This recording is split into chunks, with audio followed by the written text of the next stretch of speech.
It was time. For the past few years, my Uncle Rupert and I have been discussing his transition to a senior living community. For the past 53 years, he's been living in this home that he and my Aunt Doris created together. Unfortunately, for the past 6 of those years, he's been living here all alone. In 2014, we transitioned Aunt Doris to a memory care facility where he visited her every single day. Then, in 2018, her wonderful hospice angels transitioned her back for a final goodbye to the home she loved, and where she slipped away the following day holding Uncle Rupert's hand. Now that it's 2020, we realize that it's his time to transition from this home they both loved for several reasons. Number one, a less than reputable handyman had convinced him that he needed some roof repairs, which caused a leak, resulting in the collapse of the porch ceiling. Also, he's been feeling overwhelmed with all the details of managing the house, the yard, the bills, and his finances.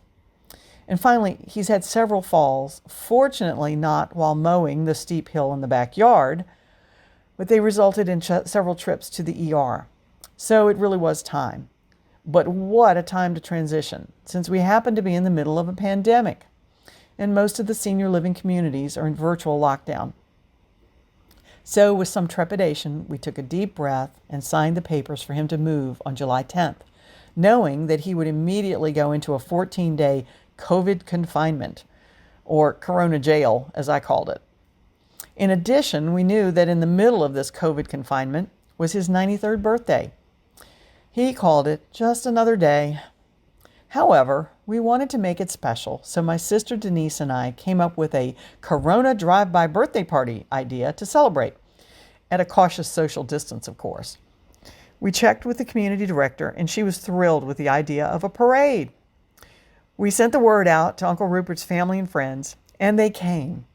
Over a dozen cars and 30 people, with balloons, signs, presents, smiles, songs, and birthday cupcakes. Everyone had a wonderful time celebrating this sweet, humble man and 93 years of a life well lived, serving his God, his country, his community, his family, and his many friends. Uncle Rupert's just another day was transformed into a really good time.